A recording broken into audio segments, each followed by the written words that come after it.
A weathered man stands on the porch of his humble farmhouse, a Springfield rifle in his calloused hands, eyes scanning the horizon with the deadly precision of someone who once made a living, placing bullets into men's hearts from over 800 yards. Away, inside the farmhouse, his beloved wife Clara lies in bed, her breath growing shallower by the day as consumption slowly claims her. What the men threatening his land don't realize is that before Ezekiel Montgomery became a peaceful farmer, he was the most feared sharpshooter in the Union Army, a ghost who could deliver death from distances other men couldn't even see. Before we jump back in, tell us where you're tuning in from, and if this story touches you, make sure you're subscribed, because tomorrow I've saved something extra special for you. The rising sun casts long shadows across the Montgomery farm, painting the weathered barn and split-rail fences in hues of amber and gold. Ezekiel Montgomery steps onto his porch, steaming coffee cradled in one hand, his eyes methodically surveying his fields with the meticulous attention to detail that once made him the most lethal sharpshooter in General Sherman's army. At 52, his face is etched with lines that speak of both hardship and quiet determination, his once auburn hair and beard now streaked with silver, but his steel-blue eyes remain unnervingly sharp. 10 years have passed since Appomattox. 10 years since he laid down his Springfield rifle and vowed never again to take a human life. 10 years of fighting the land instead of men, of wrestling with drought and blight rather than his own conscience. The nightmares still come, faces of Confederate boys who never saw the bullet that killed them, who never knew it was Ezekiel's finger on the trigger, but they come less frequently now. From inside the small farmhouse comes a racking cough that causes Ezekiel's weathered face to tighten with concern. He sets his coffee down on the porch railing and moves swiftly through the door to the modest bedroom, where Clara, his wife of 12 years, lies beneath a patchwork quilt despite the summer heat.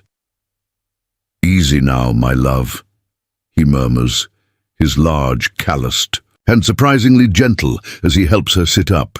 He reaches for the glass of water on the bedside table, supporting her slight frame as she drinks. Clara Montgomery's once vibrant face is now gaunt, her chestnut hair dulled by illness, but her hazel eyes still hold the warmth and intelligence that first captured Ezekiel's heart in the chaotic aftermath of the war. Clara's consumption had begun the previous winter, a persistent cough that refused to abate, gradually worsening until the day she coughed blood into her handkerchief. Dr. Thaddeus Wilson, who rode out from Henderson twice a week to check on her, had confirmed what Ezekiel already feared. The disease was progressing rapidly. "Doc Wilson's coming today," Ezekiel says, smoothing back a strand of hair from her damp forehead. "Said that new medicine from Philadelphia might be arriving on today's train." Clara's lips curve into a smile that doesn't quite reach her eyes. "Do you think it will help?" she asks, the hope in her voice both fragile and heartbreaking. Ezekiel squeezes her hand. "It has to," he says simply, the words a prayer as much as a statement. He doesn't mention the cost of this experimental treatment or the mortgage he's taken against the farm to pay for it. Some burdens he chooses to bear alone, just as he once carried the weight of being the man who could end lives without ever seeing the whites of his enemy's eyes. A sudden barking from outside draws Ezekiel's attention.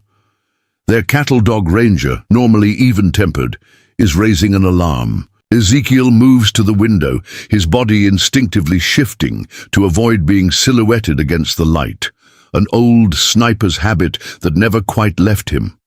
A cloud of dust approaches along the rutted road leading to their farm. As it draws closer, Ezekiel makes out a sleek black carriage pulled by two matching bay horses, out of place in this rural corner of Kentucky where most folk make do with weathered wagons and plow horses. "Who is it?" Clara asks, her voice weak but curious. "Don't." "No," Ezekiel replies, his tone measured despite the unease settling into his bones. Rest now. I'll see to our visitors. Stepping back onto the porch, Ezekiel watches the carriage approach with the calculated patience that once allowed him to remain motionless for hours while waiting for a target. Ranger stands at alert by his side. The dog's hackles raised as, if sensing his master's disquiet, the carriage pulls up before the house, its polished surface reflecting the morning sun. The driver, a hard-faced man in a dark coat, jumps down to open the door with practiced deference. From within emerges a tall figure dressed in an immaculate suit that speaks of city wealth, followed by a shorter, broader man whose suit does little to disguise the muscular build beneath. Mr. Montgomery. The taller man approaches with a practiced smile that doesn't touch his cold eyes. Silas Thornton, representing Westland Railroad Company. He gestures to his companion. My associate, Mr. Reed. Reed doesn't offer a greeting, instead surveying the farm with calculating eyes. Ezekiel notes the way the man stands, weight balanced evenly, hands relaxed but ready, and recognizes the stance of someone accustomed to violence. Not a common railroad man, that one. What brings Westland Railroad to my door? Ezekiel asks, remaining on the porch, one hand resting casually on the porch post, his posture deceptively relaxed while his mind calculates distances and angles out of habit. Thornton's smile widens, displaying teeth too perfect to be anything but false. Progress, Mr. Montgomery, the march of civilization. He sweeps his arm in a grand gesture toward the surrounding countryside. Westland is extending a new line from Louisville to Nashville, and your property sits at a crucial juncture for our planned route. Ezekiel's expression remains impassive. This land isn't for sale. A flicker of irritation crosses Thornton's face before his smile reasserts itself. Perhaps I haven't made myself clear. Westland is prepared to offer you a very generous sum. 3 times the market value of this. He pauses, casting a dismissive glance at the modest farmhouse and fields. Property. You've made yourself perfectly clear, Mr. Thornton, Ezekiel replies evenly, and I've given you my answer. This land isn't for sale at any price. Reed steps forward, his movement fluid and purposeful. Mr. Montgomery, we understand you have expenses. His voice is unexpectedly cultured, at odds with his bruiser's build. Medical expenses, specifically. Your wife's condition requires costly treatments, does it not? Ice forms in Ezekiel's veins at the mention of Clara. The fact that these strangers know about her illness suggests they've been gathering information, watching perhaps. My wife's health is not your concern, Ezekiel says, his tone hardening. Now I'll thank you to leave my property. Before Thornton can respond, the sound of approaching hoofbeats draws their attention. A rider approaches at a canter. Abraham, Washington, Ezekiel's closest neighbor and one of the few freedmen to own land in the county. Despite the lingering prejudices of the post-war South, Abe had earned respect locally through sheer determination and honest dealing. He'd served in the war, too, with the 54th Massachusetts, and that shared experience had forged a bond between him and Ezekiel that transcended the social boundaries of their time. Thornton's expression sours at the interruption as Abe reins his horse to a stop, his dark eyes taking in the scene with keen intelligence. Ezekiel, he nods in greeting, thought I'd stop by on my way back from town. His gaze shifts to the visitors, his face revealing nothing of his thoughts. Mr. Washington, Ezekiel acknowledges with a slight nod. These gentlemen were just leaving. Thornton's lips thin with displeasure, but he produces another artificial smile. Indeed we are, for now. He reaches into his coat and withdraws a card, placing it deliberately on the porch railing. Consider our offer, Mr. Montgomery. For your sake and for your wife's, opportunities like this are fleeting, as is life itself. The implicit threat hangs in the air between them. Preparing and narrating this story took us a lot of time, so if you are enjoying it, subscribe to our channel. It means a lot to us now.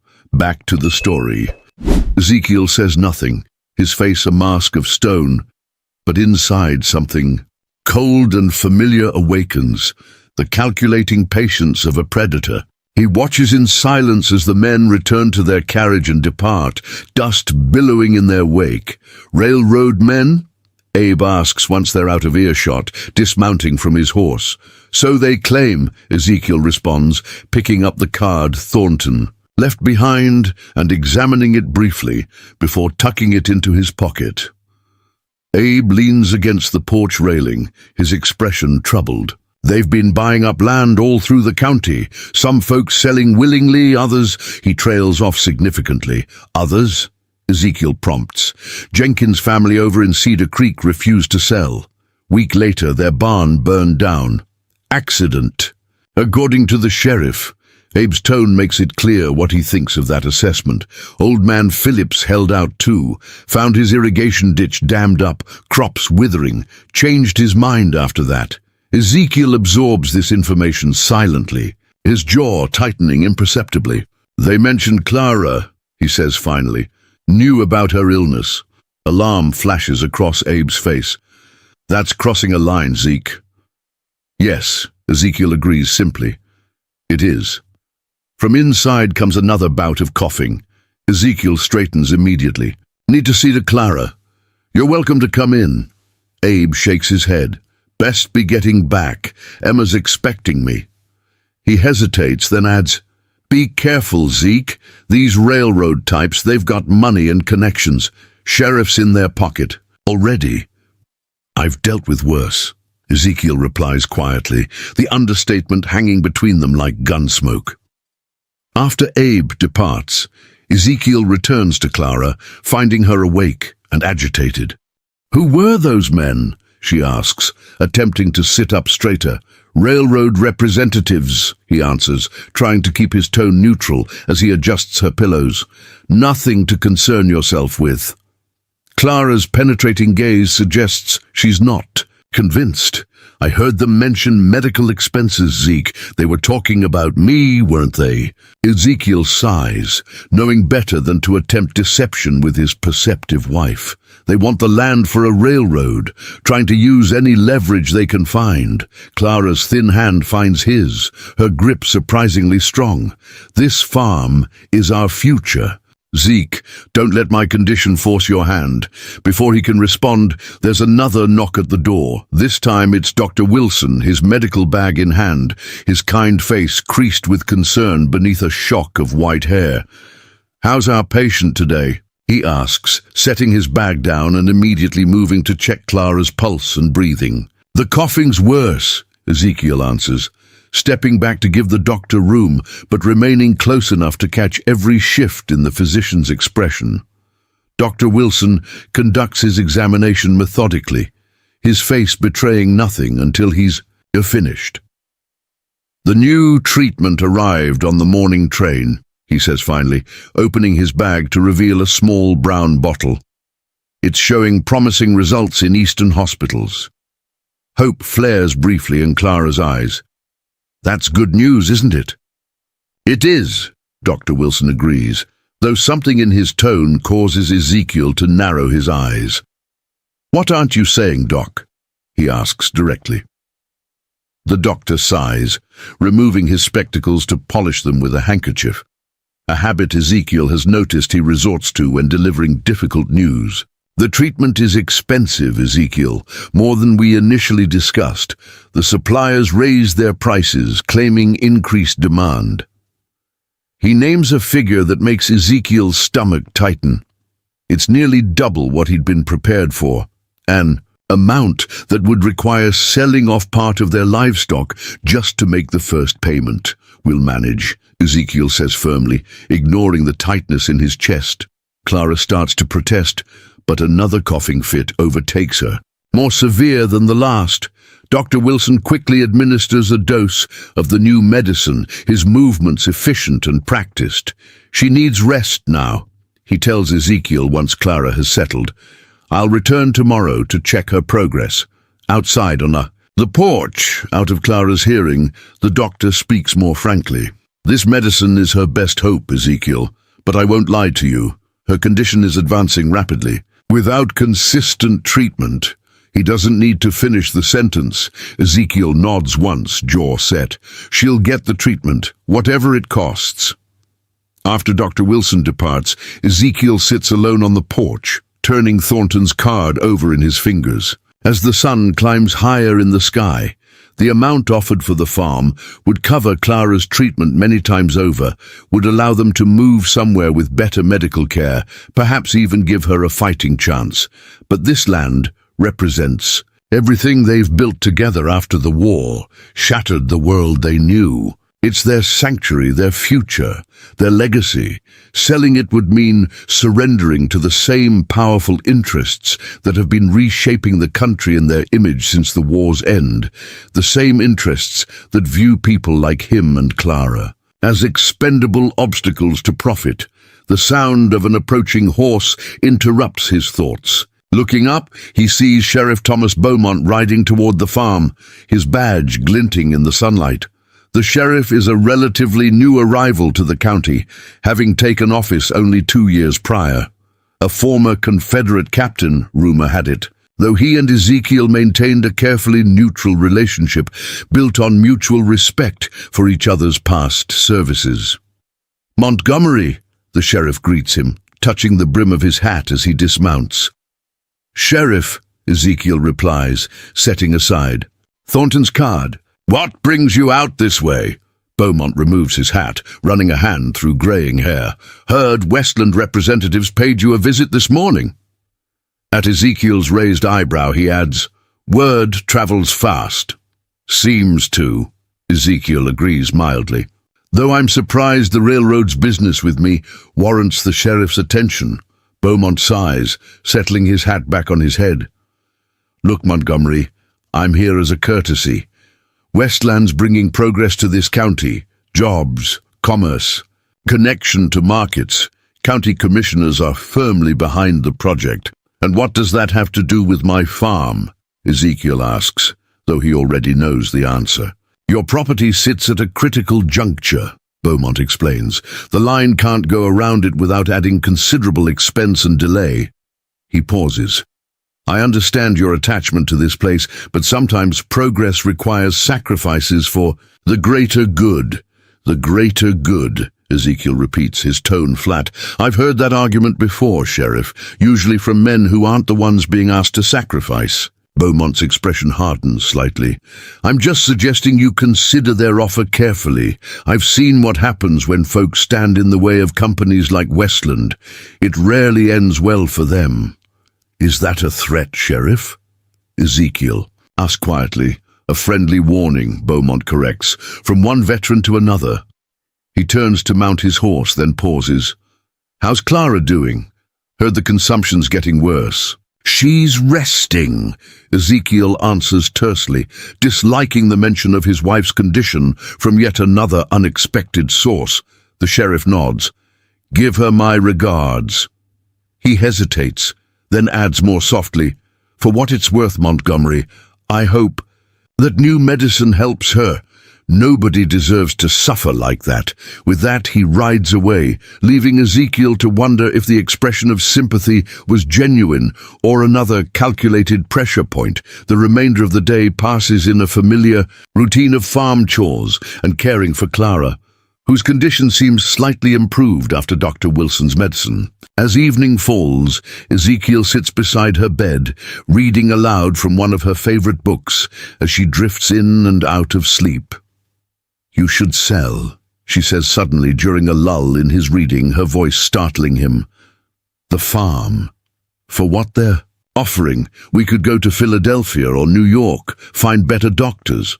Ezekiel sets the book aside, taking her frail hand in his. "This is our home, Clara. Everything we've worked for." "It's just land, Zeke," she whispers.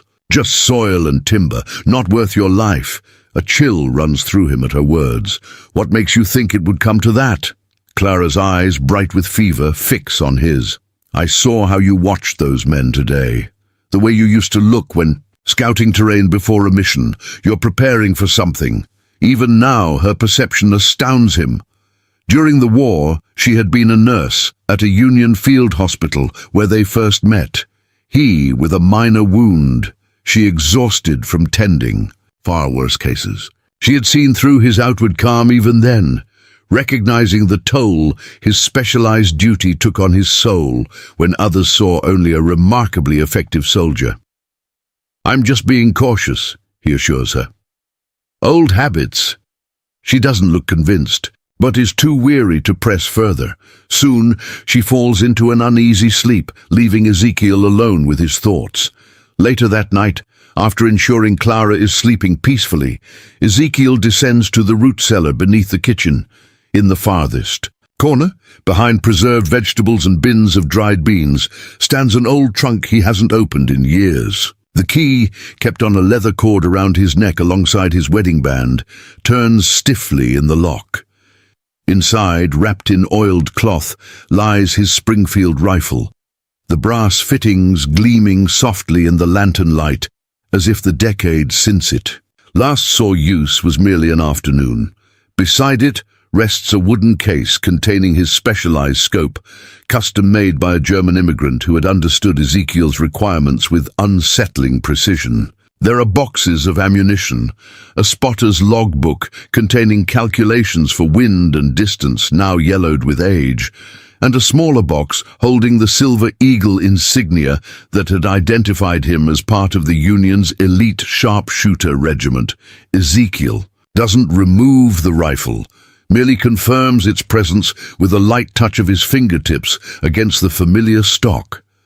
Then he closes the trunk, locks it, and returns upstairs, hoping Clara is wrong about what's coming, but knowing in his bones that she likely isn't. Outside, beneath a waning moon, a figure observes the darkened farmhouse from the tree line. Reed, Thornton's associate, notes the time Ezekiel douses the last lamp and adds this detail to his mental assessment of the Montgomery farm's vulnerabilities. His employer wants results quickly, and Reed has never failed to deliver. What Reed doesn't know, cannot know, is that Ezekiel Montgomery's training included not just marksmanship, but the acute awareness of being watched. Behind a curtain in a darkened room, the former sharpshooter has already marked the watcher's position, estimated the range, and calculated how quickly he could retrieve his rifle if needed. Two predators circling in the darkness, each underestimating the other. The inevitable confrontation, when it comes, will shatter the peaceful life Ezekiel has built and awaken the lethal skills he'd hoped never to use again. But that night, at least, passes without incident, allowing Ezekiel one more day of being simply a farmer tending his land and his ailing wife, rather than the ghost of death he'd once been in another life. As dawn approaches, he finally drifts into uneasy sleep in the chair beside Clara's bed, his dreams haunted by the faces of men he'd killed from impossible distances and the new threats gathering on his horizon like storm clouds. 3 days after the visit from Thornton, Ezekiel wakes before dawn to the sound of distress from the barn. He slips from bed, careful not to disturb Clara, whose breathing has eased somewhat with the new medicine, and pulls on his trousers and boots. Outside, the air carries the acrid scent of smoke. His pace quickens as he crosses the yard, Ranger at his heels. The dog's anxious whining confirms what Ezekiel already suspects. When he reaches the barn, tendrils of smoke are curling from beneath. The door, and inside, his livestock are stamping and lowing in growing panic. Ezekiel throws open the heavy wooden doors, releasing a billow of smoke. The fire is small but deliberate. A stack of hay near the back wall has been set ablaze, positioned to ignite the entire structure once it spreads. Without hesitation, he grabs a horse blanket, soaks it in the water trough, and beats at the flames while shouting commands to Ranger to help herd the frightened animals outside. Within minutes, Ezekiel has the fire under control, though his lungs burn from the smoke and his forearms are singed. As the last embers die under his sodden blanket, he surveys the scene with a sniper's eye for detail. This was no accident. The hay had been deliberately stacked, and near the origin point he finds a discarded glass bottle that reeks of kerosene. "A message," he mutters to himself, already knowing who sent it. Dawn is breaking as Ezekiel finishes settling the animals back into the partially smoke-damaged barn. As he crosses back to the house, rifle now in hand, he notices hoof prints in the soft earth near the tree line. At least 2 horses, one larger than the other. The prints lead northwest, toward Henderson. Inside, he finds Clara awake and agitated. "Smoke," she says immediately, her keen nose detecting what lingered on his clothes. "What happened?" "Small fire in the barn," he answers, setting his rifle by the door. "Nothing serious," her eyes narrow with suspicion. "Accident?" "No," Clara sighs, closing her eyes briefly. "It's starting then, just like with the Jenkins family." Ezekiel sits beside her on the bed, taking her hand. Her skin feels thin as parchment, but warmer than yesterday. Perhaps the medicine is helping after all. "I won't let them drive us." "Off, Clara," he says firmly. "This is our home." She studies his face with the penetrating gaze that has always seen through his careful control. "What will you do?" Ezekiel doesn't answer immediately. The question holds weight, forces him to confront choices he's been avoiding. After a long moment, he says simply, "Whatever is necessary." Clara's fingers tighten around his. "Just remember who you are now, Zeke, not who you were." The distinction troubles him as he prepares breakfast and helps Clara take her morning medicine. Who is he now? A farmer, certainly. A husband. But beneath those identities lies the foundation of what made him both feared and valued during the war. His capacity for calculated violence, his ability to remain detached while ending lives from distances that seemed impossible to most men. By mid-morning, Ezekiel has made his decision. After ensuring Clara is comfortable with water, medicine, and food within reach, he saddles his horse and rides toward town, his Springfield rifle secured in a leather scabbard alongside the saddle. He tells himself it's merely precautionary, but the familiar weight of the weapon against his leg awakens something long dormant. Henderson is bustling when he arrives, the weekly market day bringing farmers and merchants from throughout the county.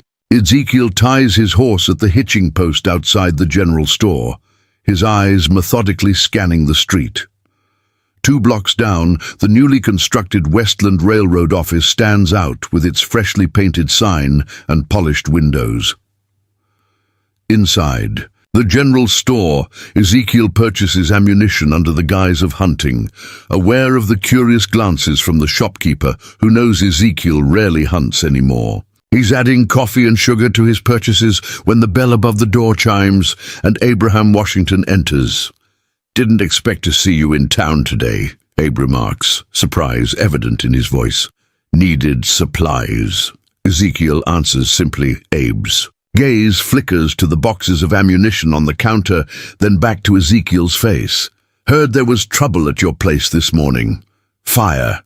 News travels fast in small communities, especially when it concerns a man like Ezekiel who keeps to himself. "Small one," he confirms. "Handled it." "Railroad men?" Abe asks quietly, though they both already know the answer.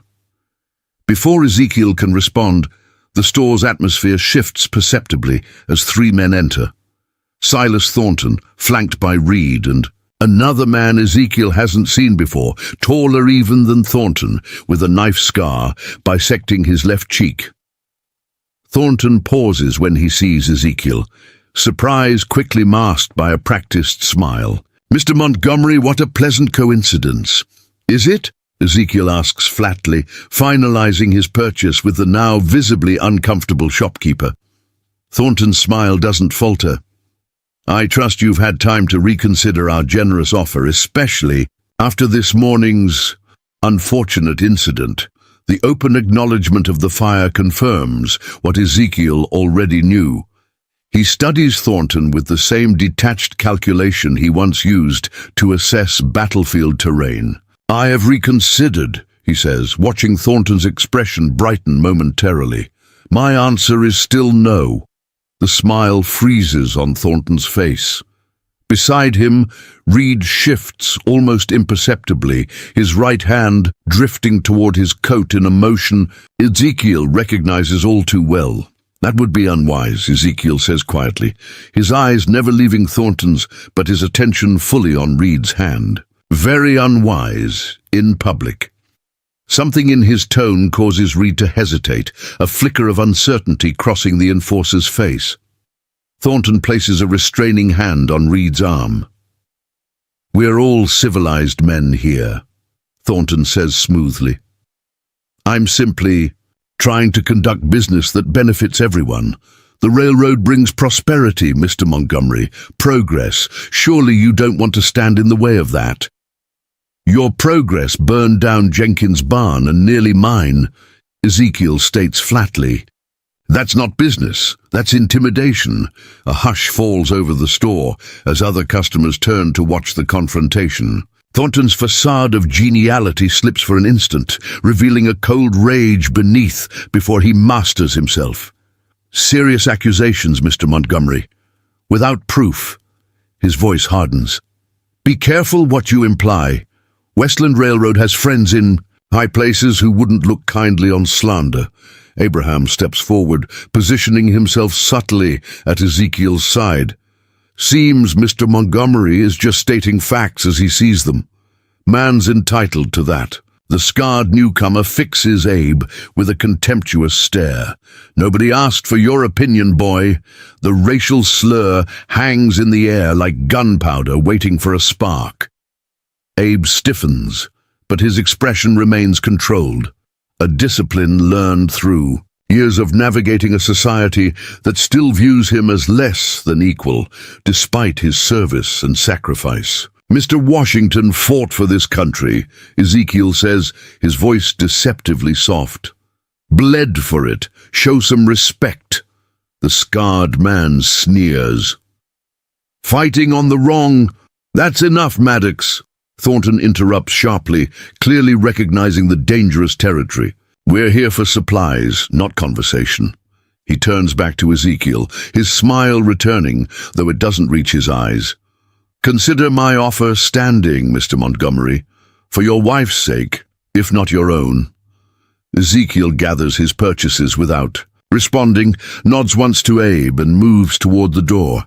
As he passes Thornton, he pauses momentarily. "Stay off my land," he says, voice pitched for Thornton's ears alone. "Next time won't be a warning." Outside in the bright sunlight, Ezekiel secures his purchases to his saddle, aware that the confrontation in the store has drawn attention. Across the street, Sheriff Beaumont watches from the porch of his office, expression unreadable beneath the brim of his hat. Ezekiel acknowledges him with a slight nod, then mounts his horse. As he's about to depart, Abe emerges from the store and approaches. "That wasn't wise, Zeke," he says quietly. "Maddox is dangerous. Used to ride with Quantrill during the war. Killed more than his share of Union men. William Quantrill's raiders. Confederate guerrillas known for their brutality, particularly at the Lawrence Massacre, where they slaughtered nearly 200 civilians. The name stirs something dark in Ezekiel's memory. "Appreciate the warning," he replies. "Watch your back, Abe. They know we're friends." Abe nods grimly. "Always do." Emma's brother arrived yesterday from Ohio, having an extra man around the farm. Won't hurt. As Ezekiel rides home, his mind catalogues what he's learned. Thornton has at least 2 enforcers, Reed and now this Maddox character with his Quantrill connections. The open acknowledgement of the fire indicates they're growing bolder, confident in their immunity from consequences. The sheriff's watchful stance suggests he's aware of the tensions, but unwilling or unable to intervene. The strategic picture is forming in Ezekiel's mind, the way battlefield assessments once did. Angles of approach, vulnerabilities, potential defensive positions. He finds himself automatically noting landmarks and calculating distances, his sniper's instincts resurfacing after years of dormancy. When he crests the final hill overlooking his farm, Ezekiel reins his horse to a stop, a cold dread settling. In his stomach, a thin column of smoke rises from behind his house, not from the barn this time, but from the direction of his workshop. He urges his horse into a gallop, covering the remaining distance at speed. As he rounds the house, he sees the workshop fully engulfed in flames, the heat so intense he can feel it from yards away. Ranger is barking frantically, confined to the porch, where Clara must have ordered him to stay. Ezekiel's first thought is for his wife. He leaps from his horse and runs into the house, calling her name with an urgency that strips away his usual control. "Here," Clara's voice responds weakly from the bedroom. Relief floods through him as he finds her sitting up in bed, pale but unharmed. "I heard noises," she explains, her breathing labored from excitement. "Men's voices." Ranger started barking, but they were gone before I could see who it was. Then I smelled smoke. "Did you see them? How many?" Ezekiel asks, checking the water pitcher beside her bed and finding it full. Clara shakes her head. "Just voices. 2, maybe 3. They were..." Laughing Zeke. The casual cruelty of it, burning a dying woman's husband's livelihood and laughing about it, ignites a cold fury in Ezekiel's chest. Not the hot rage of youth that clouds judgment, but the crystalline clarity of purpose he once felt staring through his scope at distant targets. "Stay inside," he instructs Clara. "Keep Ranger with you." Outside, Ezekiel doesn't waste effort trying to save the workshop. The flames have already consumed most of the structure, and his limited water supply would make little difference. Instead, he methodically surveys the ground around it, reading the story written in disturbed earth and broken vegetation. 3 horses, judging by the hoof prints. They approached from the west, keeping to the tree line until they reached the workshop. Boot prints indicate 3 men dismounted, entered the workshop briefly, then retreated to the same covered position. Following their trail, Ezekiel finds, where they waited and watched, a trampled patch of undergrowth with clear sightlines to both the workshop and the house. Cigar stubs, still warm. A discarded whiskey flask bearing the Westland Railroad insignia, left deliberately, another message. Most telling is what he finds scratched into the bark of a tree, a crude gallows with a hanging figure. The meaning couldn't be clearer. Sell or die. By the time Ezekiel returns to the house, the workshop has collapsed in on itself, reduced to smouldering timbers and ash. Years of work destroyed. The furniture he crafted during winter months when farming slowed, the cradle he'd been building for Abraham's coming child, tools passed down from his father. Inside, he finds Clara has fallen asleep, exhausted by the excitement and her illness. Ranger lies protectively at the foot of her bed, raising his head when Ezekiel enters but not moving from his post. "Good boy," Ezekiel murmurs, patting the dog's head before checking Clara's breathing. Slightly. Labored but steady. In the kitchen, Ezekiel unpacks his purchases, including the ammunition he'd hoped not to need so soon. The deliberate escalation from Thornton's men, striking while he was in town, leaving calling cards to ensure he knew who was responsible, indicates they're moving faster than he anticipated. The workshop today. What would be tomorrow? The house itself. Clara. As evening falls, Ezekiel sits on the porch, his Springfield across his knees, as he methodically cleans the weapon that had once made him legendary among both Union and Confederate forces. Each movement is precise, practiced, muscle memory preserved perfectly despite the years of disuse. Beside him on a small table lie his specialized scope, ammunition, and a leather-bound notebook filled with calculations and observations from his time as a sharpshooter, Distances, wind adjustments, bullet drop over various ranges, the mathematics of death recorded in neat, precise handwriting. In the growing darkness, Ezekiel Montgomery isn't just cleaning a rifle. He's reclaiming a part of himself he thought he'd buried at Appomattox. The patient hunter, the ghost who could end lives from distances other men considered impossible. Tomorrow he will begin preparing the farm's defenses, establishing fields of fire and fallback positions. Tonight, however, he allows himself to remember the man he once was, not with shame or regret, but with the cold certainty that those skills may be all that stands between his wife and the men who would destroy everything they've built. As he works, Ezekiel's mind keeps returning to Clara's words. Remember who you are now, not who you were. The distinction blurs with each passing hour. Perhaps he was never truly the simple farmer he pretended to be these past 10 years. Perhaps the sharpshooter was always there, watching through the farmer's eyes, calculating and waiting. The distant howl of coyotes echoes through the night as Ezekiel assembles his rifle, the familiar click of components locking into place as satisfying as it is ominous. In his mind, targets are already being acquired, distances measured, wind directions assessed. The sharpshooter has awakened, and Silas Thornton has no idea what he's unleashed. By midday, storm clouds gather on the horizon, promising the first substantial rain in weeks. Ezekiel views the approaching weather through a strategist's eyes, reduced visibility, softened ground for tracking, the masking of sounds. Advantages and disadvantages to be calculated, just as he once factored weather conditions into his lethal equations. He's been working since dawn, transforming the farm into a defensive position without making the preparations obvious to casual observation.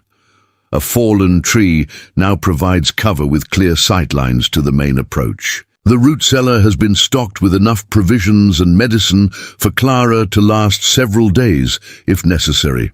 Firing positions have been mentally mapped, distances to key landmarks measured and committed to memory.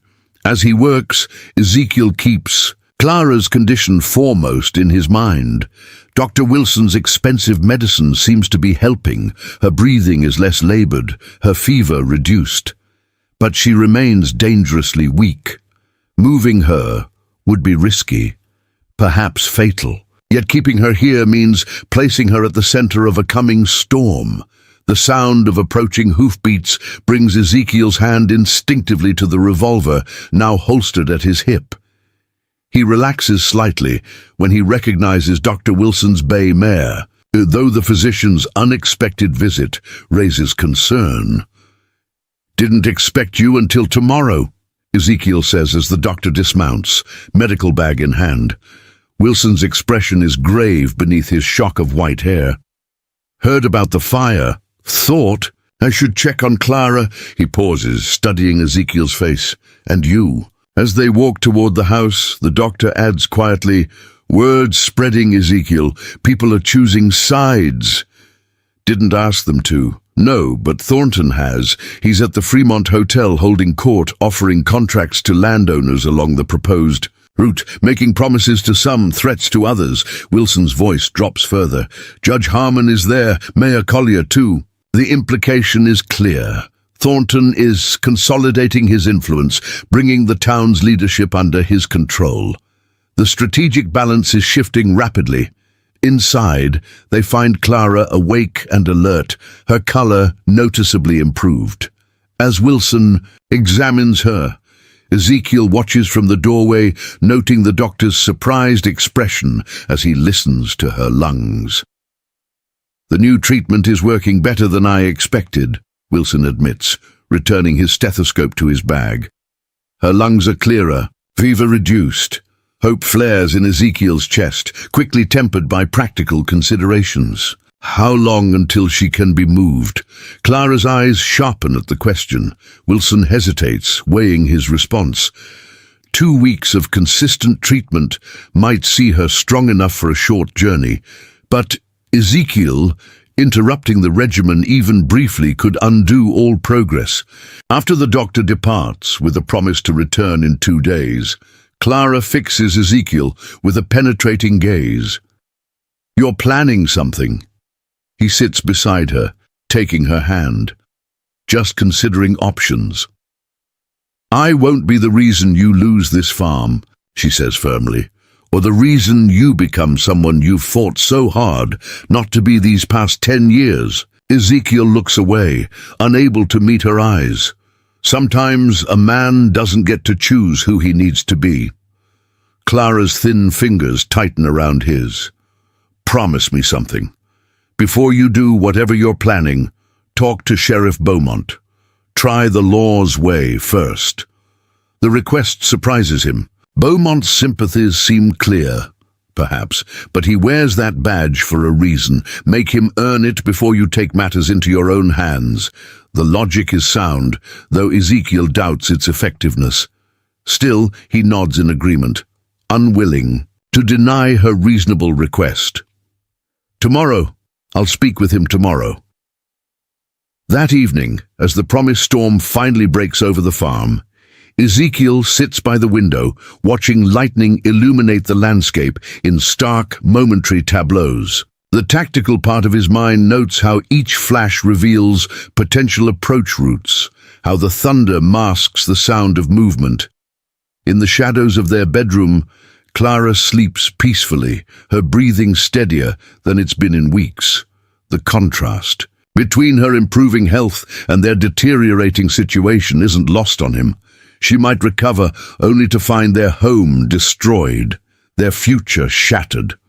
Or worse. A sharp bark from Ranger, quickly silenced, brings Ezekiel fully alert. The dog wouldn't react to common nighttime sounds, especially during a storm. Something or someone is out there.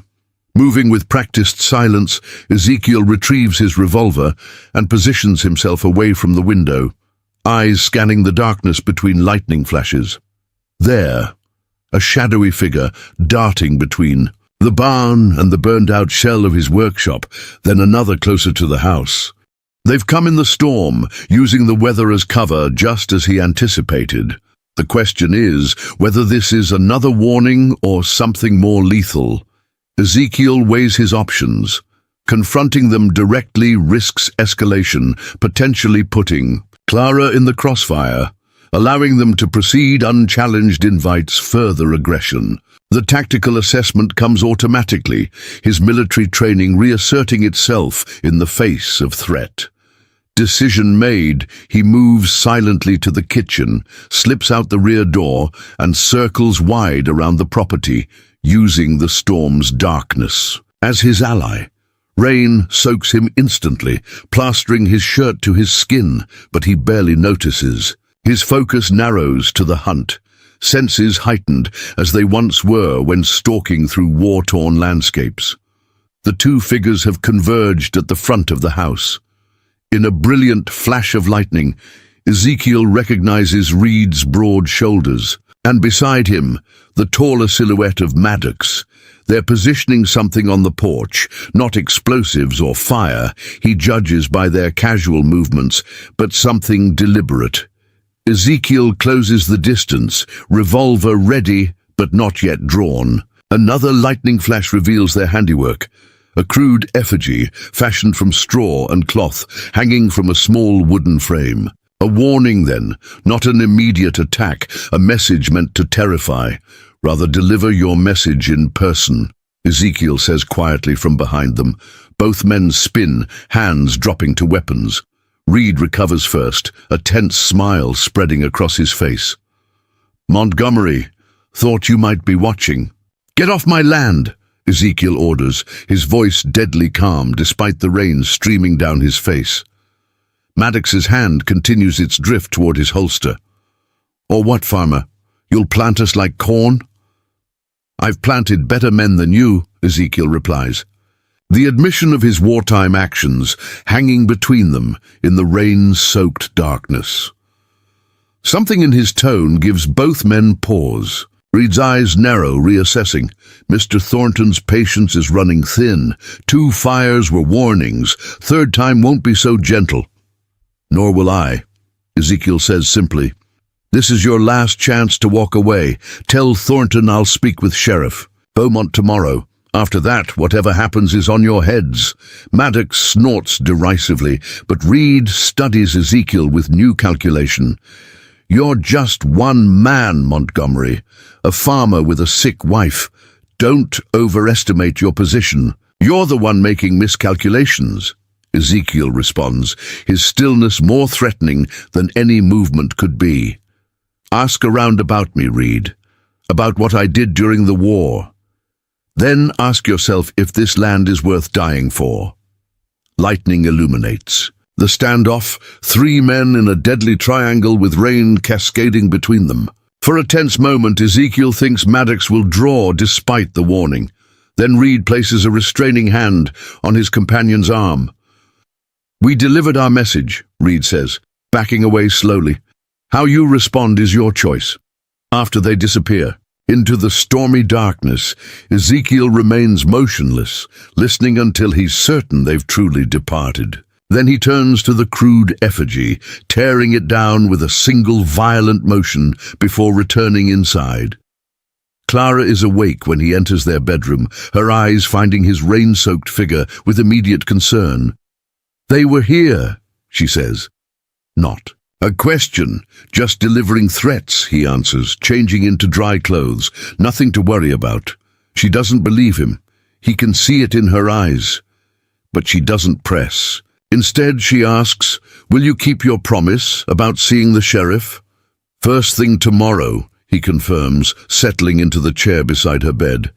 You should sleep, she urges. Ezekiel shakes his head. Not tonight. Dawn breaks with remnants of the storm still lingering, scattered clouds and mud-slicked roads. Ezekiel saddles his horse after ensuring Clara is comfortable with Ranger standing guard. The dog seems to sense the gravity of his responsibility, positioning himself stoically at the foot of her bed. If I'm not back by midday, use the bell, Ezekiel instructs, indicating the small brass bell he's placed within Clara's reach. 3 rings and Ranger will fetch Abe. Clara's eyes widen slightly. You expect trouble? I expect nothing, he replies, kissing her forehead. But I prepare for everything. Henderson is quiet when Ezekiel arrives, the storm having delayed the usual morning activities. He ties his horse outside the sheriff's office, noticing immediately that Beaumont's mount is absent from its customary spot. Inside, Deputy Collins looks up from his desk with obvious discomfort. Young and relatively new to his position, Collins lacks the hard edge that Beaumont developed during the war. Sheriff's not here, Collins informs him before Ezekiel can ask. Rode out at first light with Judge Harmon to survey the proposed railroad route. The timing is suspect. Convenient, Ezekiel comments. Collins shifts uneasily. Left a message for you, though. Said if you came by to tell you he'd speak with you tomorrow at the town meeting. A public venue, surrounded by Thornton's growing circle of supporters. Not an environment conducive to frank discussion. I need to speak with him today, Ezekiel insists. Where exactly on the route would they be? Can't say for certain, Collins hedges, though Ezekiel suspects he knows more than he's admitting. Judge wanted to see the river crossing, most likely. Ezekiel stares at the deputy until the younger man's eyes drop. Tell Sheriff Beaumont I came as requested, and tell him my patience, unlike Mr. Thornton's, is not running thin. It's exhausted. Outside, Ezekiel pauses on the boardwalk, considering his options. The town meeting tomorrow would be too late. Thornton's escalations indicate he's operating on an accelerated timeline, likely pressured by his railroad's construction schedule. Familiar voice breaks into his thoughts. They're at Harmon's hunting lodge, Abraham Washington says quietly, approaching from the direction of the general store. Not surveying anything except maybe the inside of a whiskey bottle. Ezekiel studies his friend's face. How do you know? Emma's cousin works for Harmon, tends the lodge when he's there. Saw them arrive last night during the storm. Beaumont, Harmon, Thornton and his men. Mayor Collier, too. The implications are clear. Collusion at the highest levels of local authority. Any appeal to official channels would be futile, redirected into delays and excuses while Thornton's plans proceeded unchecked. Heard something else you should know? Abe continues, his voice dropping further. Overheard Reed in the saloon last night talking to some hired guns. They're planning something at your place today while you're in town. Cold fury and fear twist in Ezekiel's gut. Clara's there alone. I know. Emma's brother is already riding. That way. Told him to stay out of sight. Just keep watch until you return. Abe pauses. This isn't just about your land anymore, Zeke. Thornton's making an example of you, showing what happens to those who resist. Ezekiel processes this information with the detached calculation of his military days. Appreciate the warning. And your help. What will you do? Abe asks, concern evident in his voice. What's necessary? Ezekiel replies simply. As he mounts his horse preparing to return to the farm with all haste, a new voice calls his name. Mr. Montgomery. Turning, he sees Elizabeth Harmon, the judge's daughter, approaching rapidly. At 22, Elizabeth has a reputation for both intelligence and willfulness, frequently challenging her father's conservative views in ways that scandalize local society. Miss Harmon, he acknowledges, impatient to depart, but unwilling to be rude to one of the few members of Henderson's elite who has shown consistent kindness to Clara. You need to be careful, she says without preamble, her voice urgent. They're planning something. Father thinks I don't listen when men talk business, but I do. What exactly did you hear? Ezekiel asks, his attention sharpening. Elizabeth glances around nervously before continuing. Thornton wants your land secured by the end of the week. He told Father that obstacles will be removed one way or another. When Father questioned the methods, Thornton reminded him about financial arrangements that wouldn't bear scrutiny. Blackmail then, or bribery? Perhaps both. Thank you for telling me this, Ezekiel says sincerely. There's more, Elizabeth adds, her voice barely above a whisper. Thornton has men watching your farm right now. They were instructed to wait until you were seen in town. Then, she hesitates. Then make your property untenable for a sickly woman. The clinical euphemism for what would amount to terrorism against Clara ignites something cold and lethal in Ezekiel's core.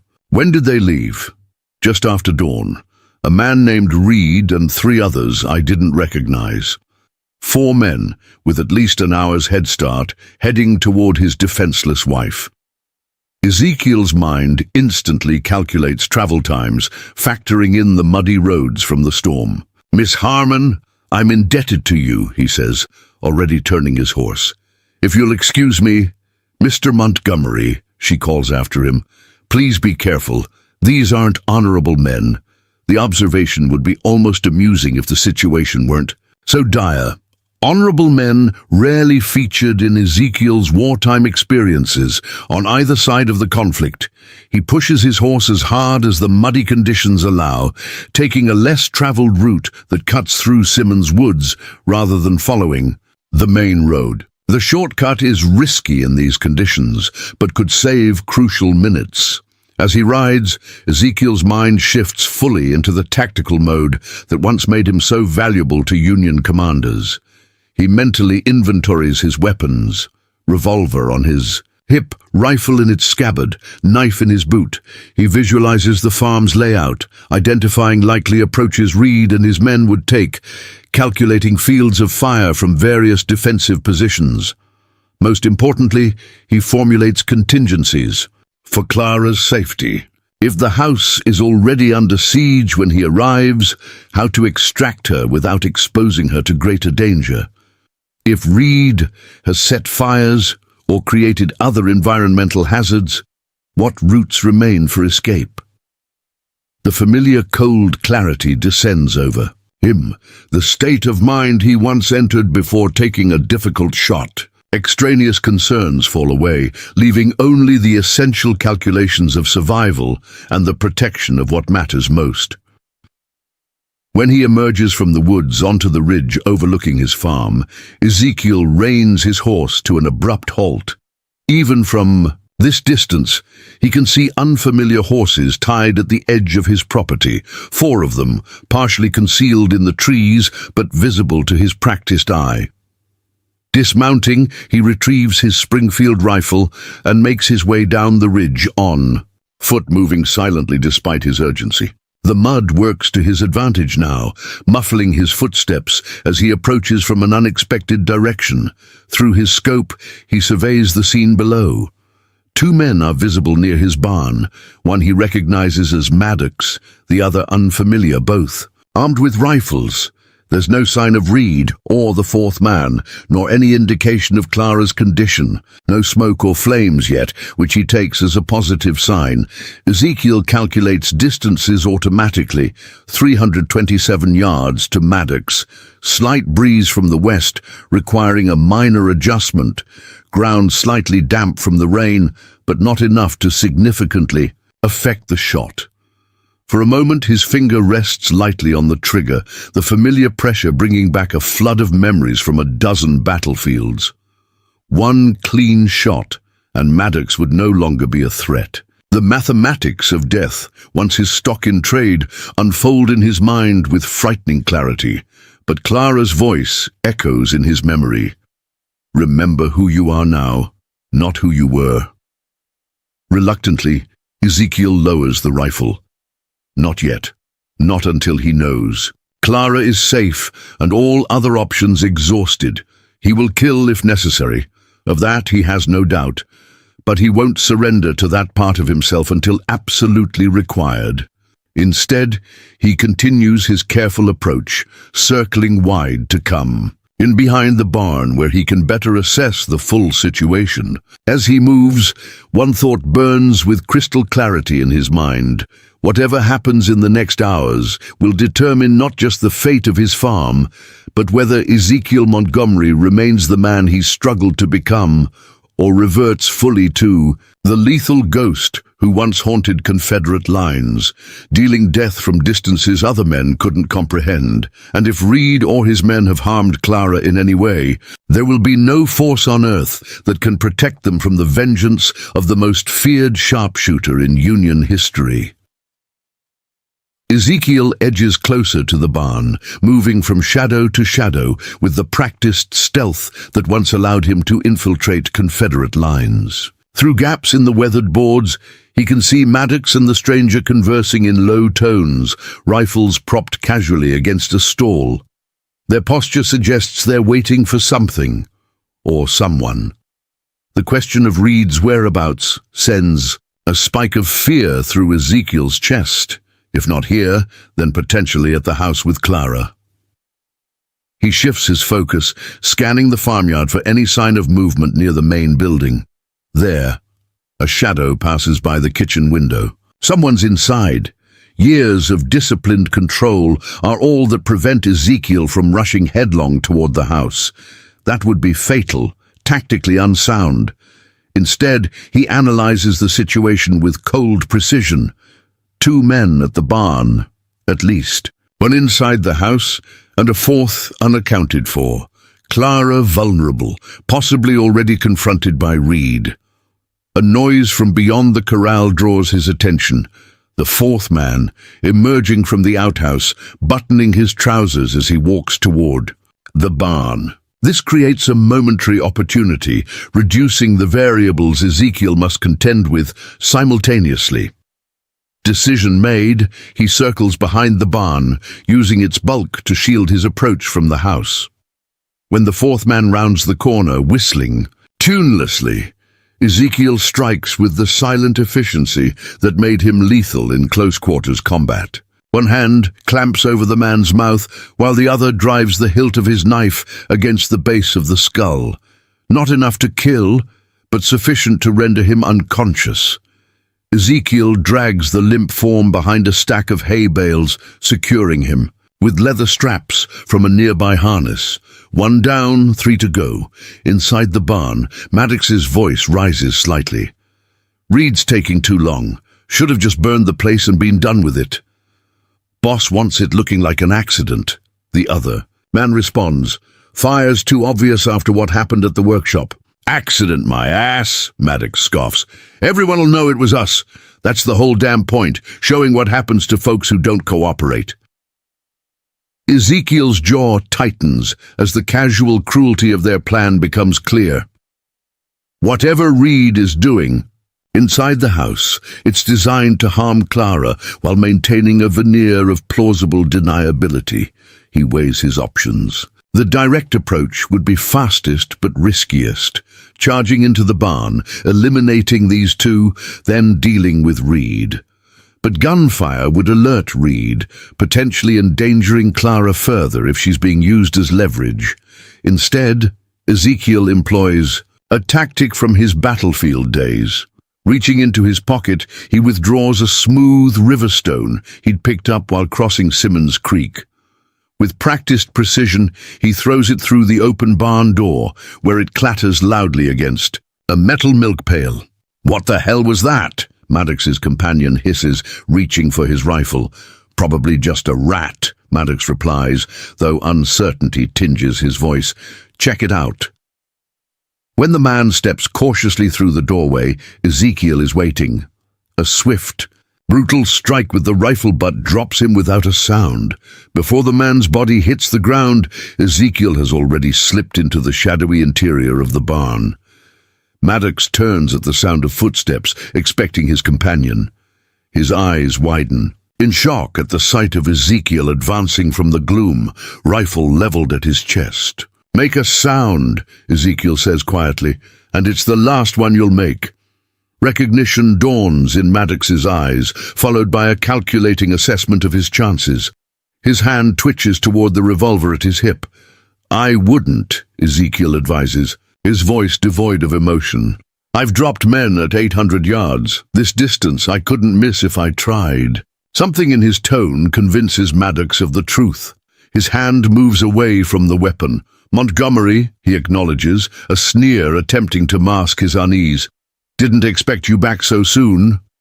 Clearly, Ezekiel replies. Where's Reed? Maddox's eyes flick briefly toward the house, confirming Ezekiel's fears. Just having a friendly chat with your wife, nothing to concern yourself about. What's he doing to her? A malicious smile spreads across Maddox's face. Showing her the disadvantages of living so far from medical help. Consumptions are tricky. Disease, I hear. All kinds of complications can arise. The implication sends ice through Ezekiel's veins, but he maintains his outward calm. You're going to call him out here? Maddox's smile widens. And why would I do that? Because if you don't, I'll show you how I earned my reputation during the war. Ever seen what a rifle bullet does to a man's kneecap at close range? The confidence drains from Maddox's expression. You're bluffing. You're a farmer now, not a soldier. Try me, Ezekiel suggests, his finger tightening imperceptibly on the trigger. Something in his eyes must convince Maddox, whose Adam's apple bobs nervously as he swallows. All right, no need to get excitable. I'll call him. Slowly. No sudden movements, and nothing to indicate trouble. Ezekiel steps back, keeping his rifle trained on Maddox's chest. Remember, I don't need to kill you, just hurt you enough that... You wish I had? Maddox moves to the barn door, calling out with forced casualness. Reed, get out here. Think I found something you'll want to see. Seconds stretch into a minute with no response. Ezekiel's unease grows. Again, he orders. Louder. Maddox complies, voice raised. Reed, damn it, man, where are you? The farmhouse door finally opens, and Reed emerges, wiping his hands on a cloth. Even from this distance, Ezekiel can see dark stains that might be water or blood. This better be important, Reed calls, starting across the yard. I was just getting to the interesting part with Mrs. Montgomery. Ezekiel's trigger finger itches with deadly intent, but he forces himself to remain disciplined. Reed is still too far away, and he needs to know Clara's condition before initiating a confrontation that might leave her unattended. "Keep walking," he murmurs to Maddox. "Remember one wrong word." "I got it," Maddox hisses back, tension evident in every line of his body. As Reed approaches the barn, his stride falters slightly, a subtle shift in his posture, indicating growing wariness. He's sensed something amiss, his instincts warning him despite Maddox's apparent normalcy. "What did you find?" Reed calls, slowing his pace, hand drifting toward his holster. Before Maddox can respond, a woman's scream pierces the air. Clara's voice, high and desperate, emanating from the farmhouse. The momentary distraction is all Maddox needs. He lunges sideways, bellowing a warning to Reed as he draws his revolver in one fluid motion. "It's a trap! Montgomery's here!" Years of battlefield. Instinct save Ezekiel's life. He drops to one knee as Maddox's shot whistles overhead, returning fire with practiced precision. His bullet catches Maddox in the shoulder, spinning him backward with the impact. Reed reacts instantly, diving behind the water trough as he draws. His own weapon. Bullets splinter the barn door where Ezekiel was standing a heartbeat earlier. "You're dead, Montgomery," Reed shouts, firing again toward the barn's shadowy interior. "Dead like your wife's gonna be." The threat ignites cold fury in Ezekiel's chest. Clara screamed, which means she's alive, but in danger. The fourth man must be with her, the one Ezekiel hadn't accounted for. Tactical assessment flows through his mind. Two opponents in the open, wounded but dangerous. One in the house with Clara. The missing fourth could regain consciousness at any moment. A direct exchange of gunfire risks, prolonging the confrontation while Clara remains in jeopardy. He needs to end this quickly. Ezekiel reaches into his ammunition. Ouch! Extracting a specialty round he'd prepared during his military days. A buzzer with a modified percussion cap that creates a distinctive sound when fired.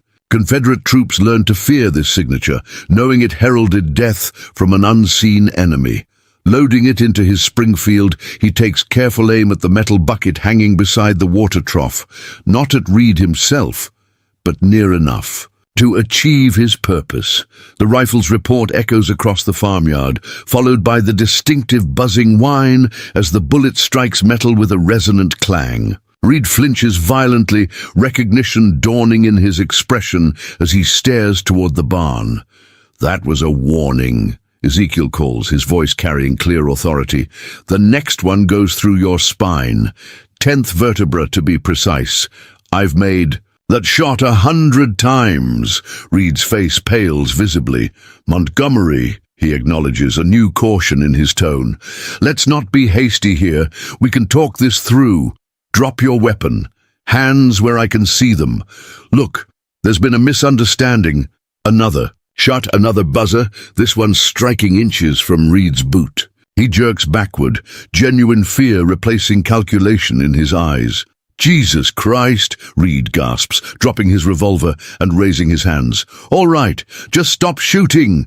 "Who's in the house with my wife?" Ezekiel demands, emerging partially from the barn's shadows, rifle trained unwaveringly on Reed's chest. "Nobody," Reed insists. "I was just—" Clara's voice carries weakly from the farmhouse. "Ezekiel, help!" Reed's expression shifts to resignation. "Carson," he admits, but he wouldn't hurt her. "We were just trying to scare her, convince her to talk sense into you." "Liar," Ezekiel says flatly. "On your knees, hands behind your head." As Reed reluctantly complies, Maddox groans from where he's fallen, clutching his bleeding shoulder. Ezekiel secures Reed with practiced efficiency, using leather straps from the barn to bind his wrists, then turns his attention to the house. Carson, whoever he is, now represents the most immediate threat to Clara. Approaching the house directly risks making her a hostage, but delay could prove equally dangerous given her condition. Ezekiel weighs his options, decision crystallizing as he recalls the house's layout. The bedroom window, Clara's window, overlooks the side yard, away from the front door where Carson would expect an approach. "If your man harms my wife," Ezekiel tells Reed, voice deadly quiet, "I'll make sure you live long enough to watch what I do to him. Then I'll start on you." Reed's face blanches. "Montgomery, listen. This wasn't the plan. We were just supposed to scare her, maybe rough the place up a bit. Thornton never said anything about hurting a woman. But you did it anyway," Ezekiel observes coldly. "Remember that when you're trying to sleep tonight." Leaving Reed secured, Ezekiel circles wide around the house, keeping to cover where possible. Through his scope, he can see movement in the kitchen, a man's silhouette passing before the window. No sign of Clara, but the bedroom is on the opposite side. Approaching the bedroom window with silent efficiency, Ezekiel peers cautiously inside. Clara sits propped against the headboard, pale and clearly frightened, but alive. No sign of Carson in the room itself. Ezekiel taps gently on the glass. Clara's head jerks toward the sound, eyes widening as she recognizes him.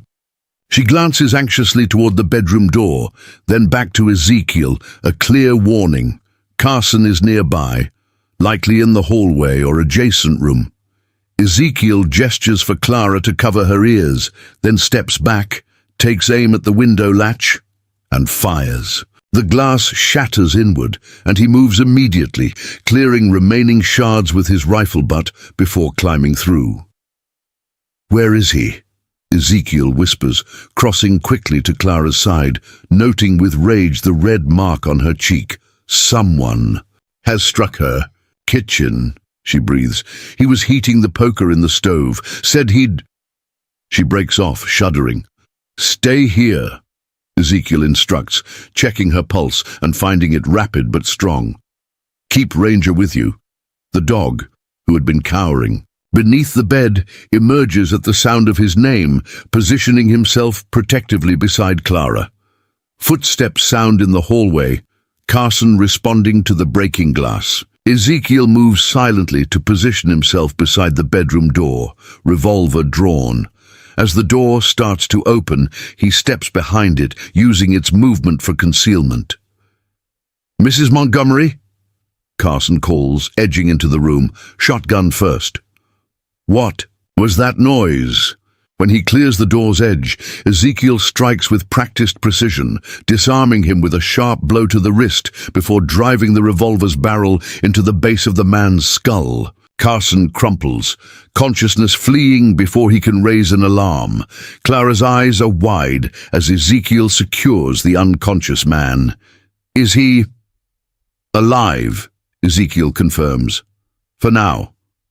He checks her more thoroughly, noting the marks on her wrists where she'd been restrained. "What did they do to you?" "Reed kept asking about our deed, property lines, whether we had papers from when we bought the farm." Her voice trembles slightly.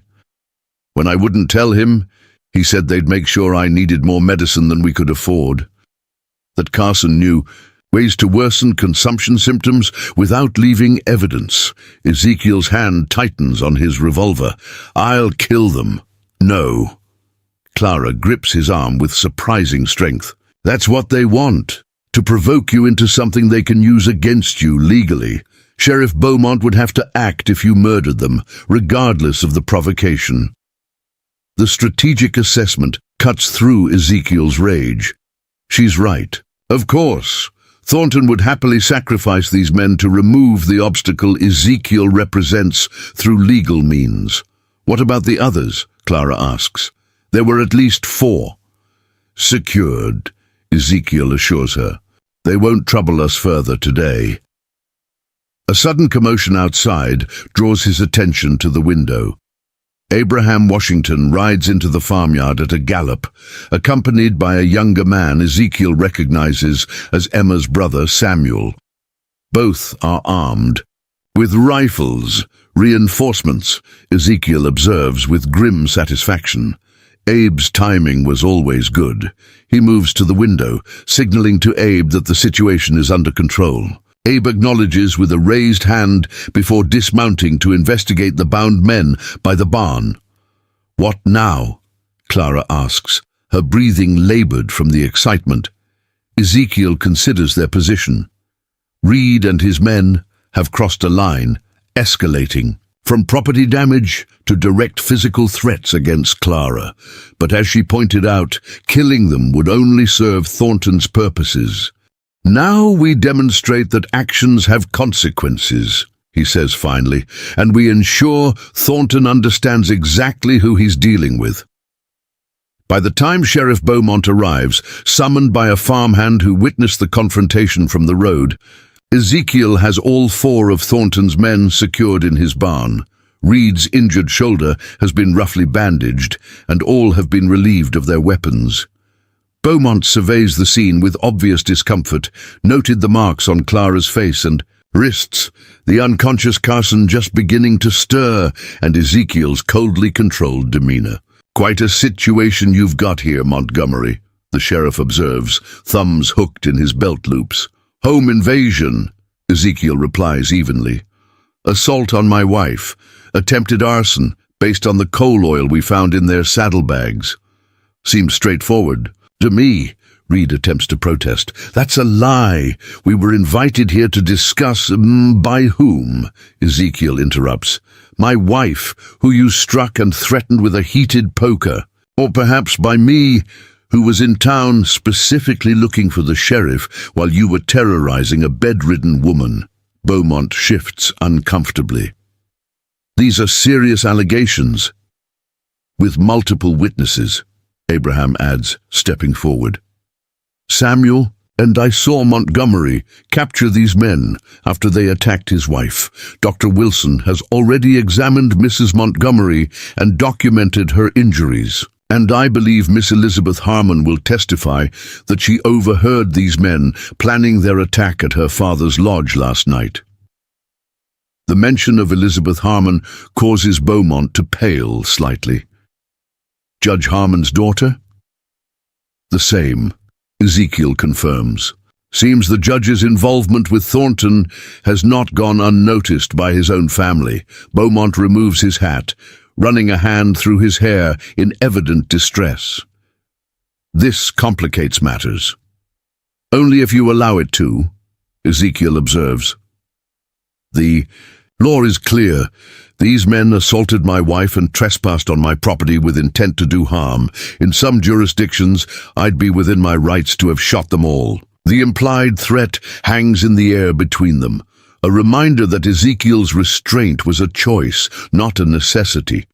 Beaumont studies him for a long moment, perhaps seeing for the first time the soldier behind the farmer's exterior. "I'll take them into custody," he decides finally, "hold them pending investigation." "And Thornton," Ezekiel presses, "he orchestrated this." "That's a more complex matter," Beaumont hedges. "Without direct evidence linking him, we have that." "Two," Abraham interjects. "Reed's own words, witnessed by myself and Samuel, indicating they were acting on Thornton's orders." Beaumont looks increasingly trapped, caught between his alignment with Thornton's interests and the clear evidence before him. Finally, he sighs heavily. "I'll bring Thornton in for questioning. That's all I can promise right now. It's not justice, but it's a start, a public acknowledgement that Thornton's methods have exceeded even the corrupted boundaries of local law enforcement." As Beaumont leads the subdued men toward his wagon, Ezekiel returns to the house where Dr. Wilson is completing his examination of Clara. "She'll recover," Wilson assures him, packing his instruments. "The strain on her heart is concerning, but with rest and continued medication, there should be no lasting damage from today's events." Ezekiel nods gratefully, taking Clara's hand as the doctor departs. For a moment they sit in silence, the weight of the day's events settling around them. "They'll come again," Clara says finally, her insight penetrating as always. "Thornton won't stop because of this setback." "No," Ezekiel agrees, "but he'll approach differently now. He knows what he's facing." Her eyes search his face. "And what is he facing, Ezekiel?" The farmer I married, or the sharpshooter from the war?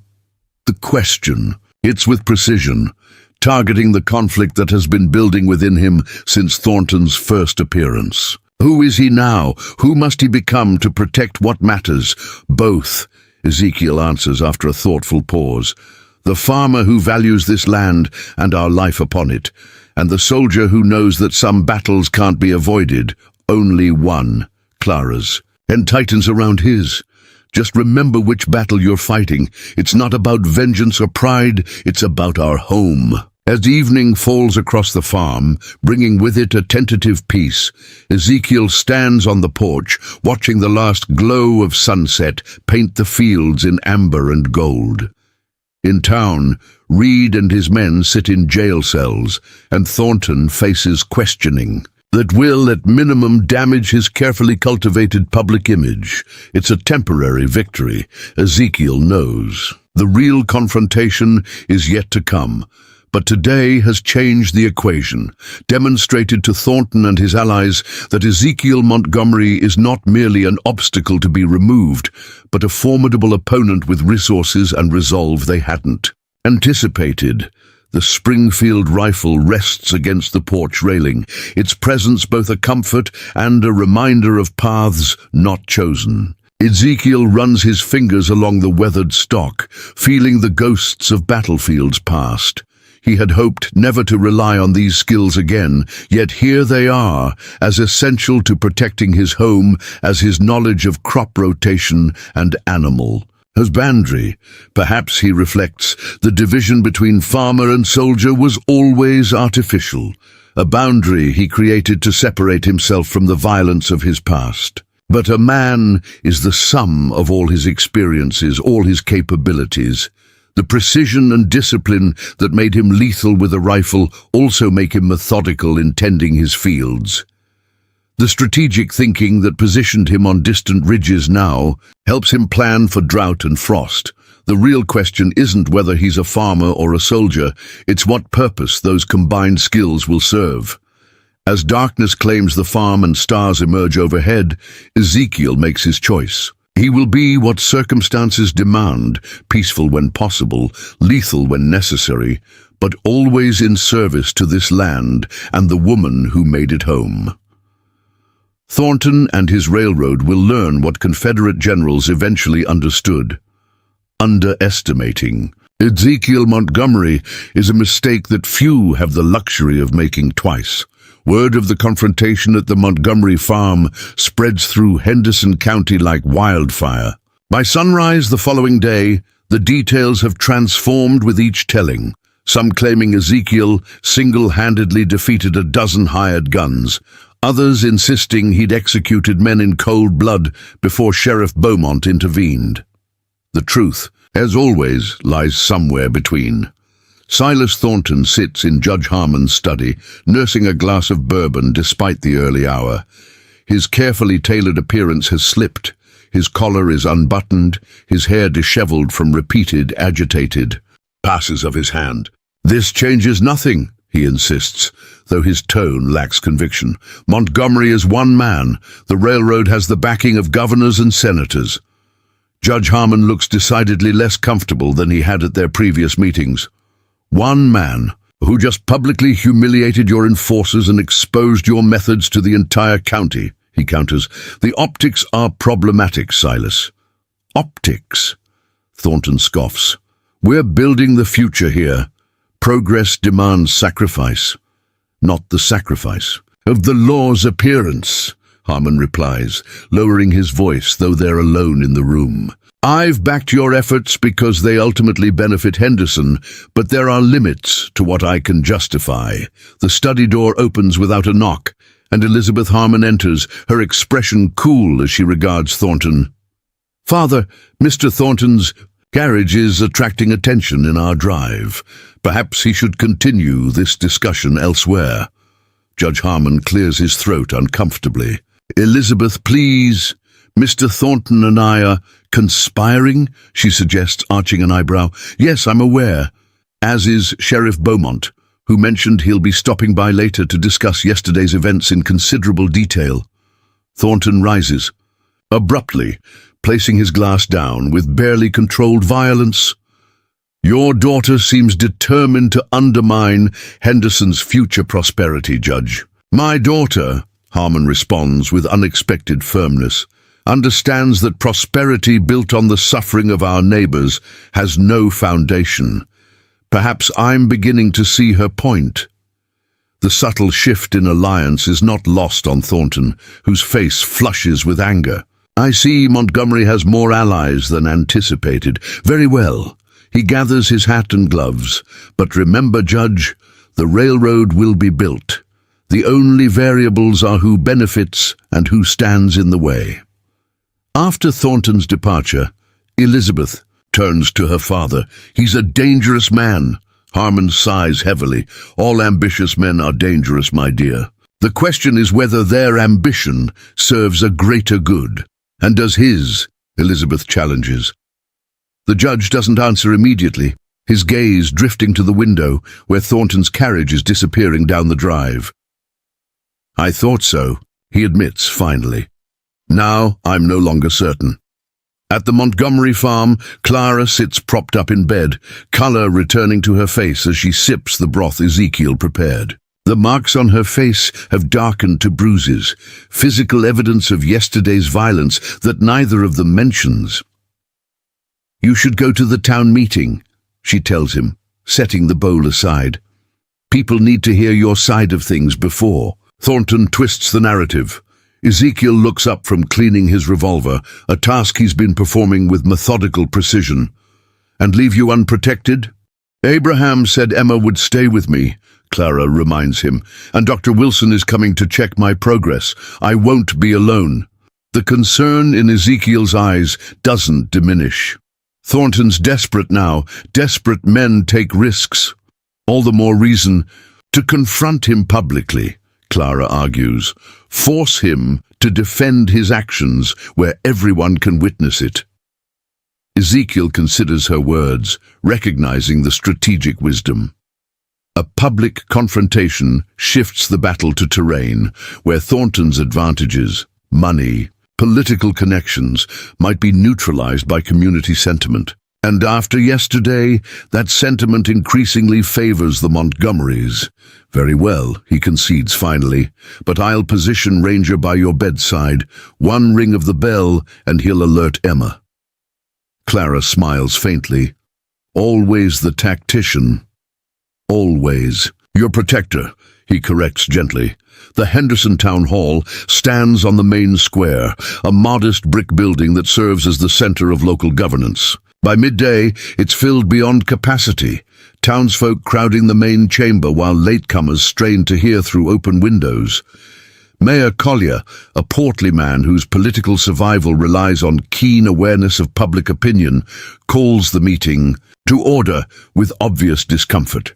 The agenda nominally concerns the railroad's proposed route through Henderson County, but everyone knows the real subject is yesterday's confrontation.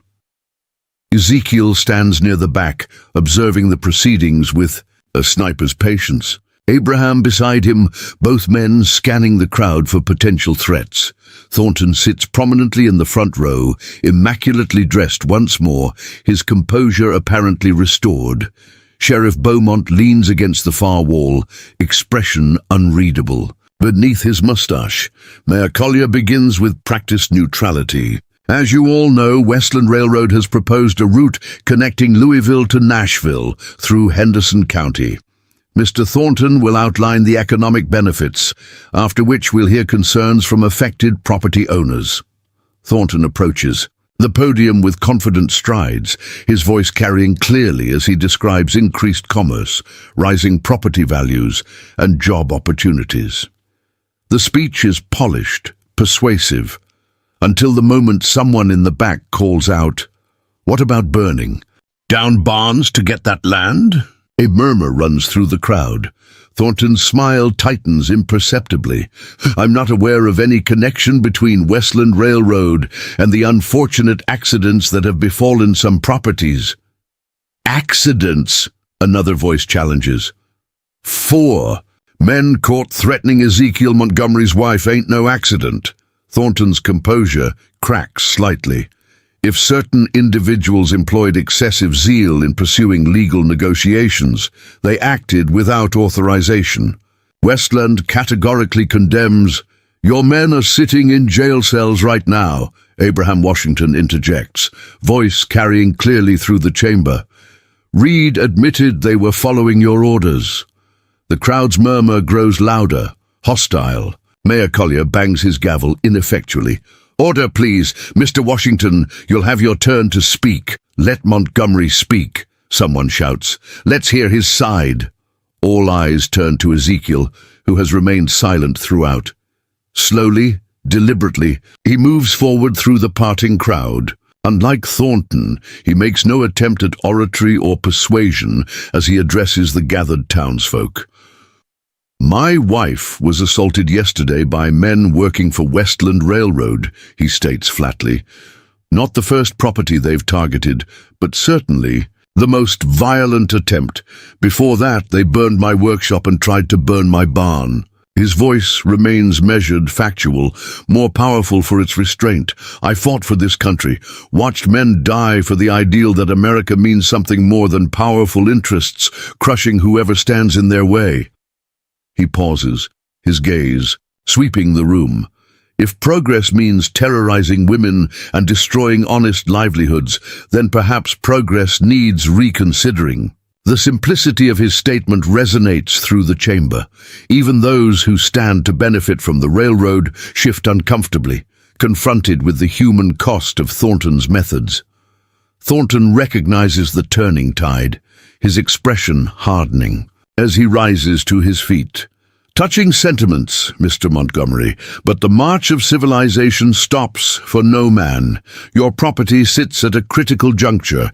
Without it, the railroad must detour miles out of its way at considerable expense." "Find another route," Ezekiel suggests calmly. "Impossible," Thornton snaps. "The engineers have determined. Find another route." Ezekiel repeats, each word deliberate. The tension between them crackles across the chamber, two implacable forces, opposed. Then, unexpectedly, Judge Harmon rises from his seat. "Perhaps," the judge suggests, clearing his throat, "there is an alternative that preserves both progress and principle." All eyes turn to him with surprise. Harmon has been Thornton's most reliable ally in local governance, his support crucial. To the railroad's plans, the original survey identified 3 potential routes through Henderson County, Harmon continues. The southern route was preferred for economic reasons, but the northern route remains viable, avoiding most existing homesteads. Thornton's face darkens with betrayal. The northern route adds 12 miles and requires a secondary trestle across Willow Creek. The costs would be prohibitive. "More prohibitive than the cost to your reputation of continued strong-arm tactics?" Elizabeth Harmon asks sweetly from beside her father. "Or perhaps the cost of a formal investigation into Westland's business practices?" The threat hangs in the air, not from Ezekiel, but from the very establishment Thornton thought he controlled. Judge Harmon meets his gaze steadily, the message clear. "The alliance has shifted. I move that we formally request Westland Railroad to reconsider the northern route," Mayor Collier announces, sensing the changed political winds. All in favor? The vote is not unanimous, but the majority is decisive.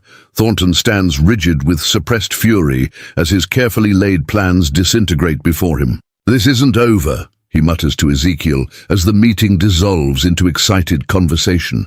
"The railroad always gets what it wants, eventually." Ezekiel regards him dispassionately. "I was at Fredericksburg," he says quietly. "Watched waves of men charge uphill into entrenched rifles because generals 5 miles behind the lines decided it was necessary. 16,000 casualties for nothing." His eyes harden.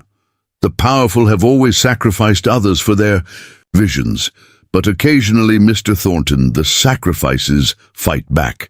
As Ezekiel departs the town hall, townsfolk clap his shoulder in solidarity or nod respectfully. Abraham falls into step beside him, That went better than expected, Abraham observes. Didn't think Harmon would break with Thornton so publicly. Elizabeth's influence, Ezekiel surmises. She visited Clara several times during her illness. Seems she values that friendship more than her father's ambitions. Abraham's expression grows serious. You know Thornton won't surrender easily. Men like that don't accept defeat, especially public humiliation. I'm counting on it, Ezekiel replies, his mind already calculating possibilities, angles of approach, lines of fire. But next time he won't use intermediaries. He'll come himself, and you'll be ready, Abraham concludes. Ezekiel nods once, determination hardening into certainty. I've spent 10 years trying to forget the war. Now I'm remembering every lesson it taught me. As they mount their horses for the ride back to the farm, Sheriff Beaumont approaches, expression troubled. Montgomery, he calls. A word? Ezekiel pauses, watchful. Sheriff, had a telegram from Nashville this morning. Thornton's company is bringing in security specialists from Chicago. Beaumont's voice drops. Former Pinkertons, professional strikebreakers. The implication is clear. The confrontation is escalating beyond local enforcers to trained professionals. Men with experience in violence, potentially as skilled as Ezekiel himself. Appreciate the warning, Ezekiel says, studying Beaumont with new assessment. Seems your allegiances have shifted. Beaumont straightens. My allegiance is to the law. Yesterday reminded me what that actually means. He hesitates. I served too, you know, different side, but same war. Saw enough good men die for other people's causes.